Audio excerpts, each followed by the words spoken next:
Hello guys, अगर आपके computer या लैपटॉप में ये मसला आ रहा है, अगर आपका वाईफाई ऑन है लेकिन यहाँ पर नॉट कनेक्टेड और नो कनेक्शन और अवेलेबल मसला आ रहा है, तो आज की इस वीडियो में मैं आपको बताऊंगा कि आप किस तरह से बहुत ही आसानी से इस मसले का हल निकाल सकते हैं और अपने वाईफाई को किस तरह से बहुत ही आसानी से कनेक्ट कर सकते हैं। तो वीडियो को शुरू से लेकर आखिर तक देखिए और मैं आपको स्टेप बाय स्टेप समझाता हूँ कि किस तरह से आप बहुत ही आसानी से अपने वाईफाई को कनेक्ट कर सकते हैं। अस्सलाम वालेकुम दोस्तों, मेरा नाम है रहीम और आप देख रहे हैं यूट्यूब चैनल GM ट्यूब। दोस्तों, वीडियो में आगे बढ़ने से पहले इस वीडियो को लाइक कीजिए और मजीद इस तरह की अच्छी और मालूमाती वीडियोस के लिए हमारा यूट्यूब चैनल GM ट्यूब को सब्सक्राइब करना ना भूलिए। तो इसका ये पहला हल तो ये है कि अगर आपने रिसेंटली कोई सॉफ्टवेयर इंस्टॉल किया हुआ है जिसके बाद ये मसला आ रहा है, तो आप उस सॉफ्टवेयर को अनइंस्टॉल कर लीजिए। इसके बाद अपने कंप्यूटर को रीस्टार्ट करके आपका मसला हल हो जाएगा। लेकिन अगर आप उस सॉफ्टवेयर को अनइंस्टॉल नहीं करना चाहते, तो इसके बाद वो क्या तरीका है जिसके बाद आप अपना मसले को हल कर सकते हैं। तो इसके लिए आपने सिंपली स्टार्ट पर आना है। स्टार्ट पर आने के बाद यहाँ पर आपने लिखना है CMD और इसको सर्च करना है। तो दोस्तों, सर्च करने के बाद हमारे सामने कुछ इस तरह से आ जाएगा। तो यहाँ पर आपने राइट क्लिक करना है और रन एज एडमिनिस्ट्रेटर पर क्लिक करना है।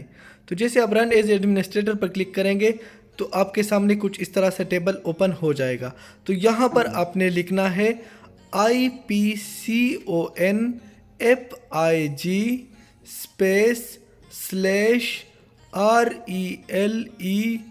/RELEASE।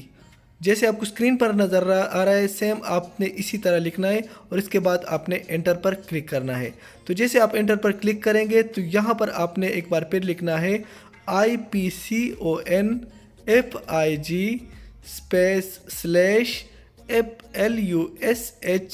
/FLUSHDNS।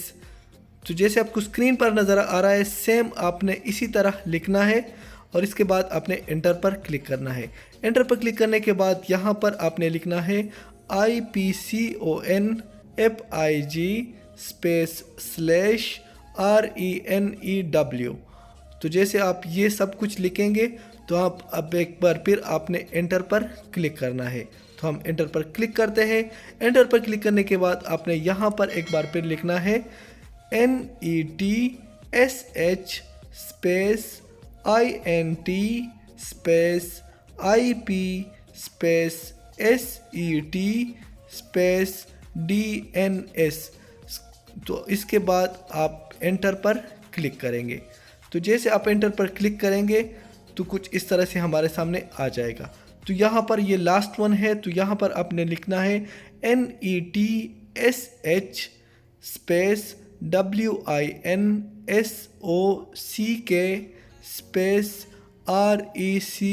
RECSET और इसके बाद आपने एंटर पर क्लिक करना है। तो जैसे आप एंटर पर क्लिक करेंगे तो हमारा जो सेटिंग था वो सारा मुकम्मल हो चुका है। तो इस तरह आप बहुत ही आसानी से अपना जो वाईफाई का मसला है वो हल कर सकते हैं।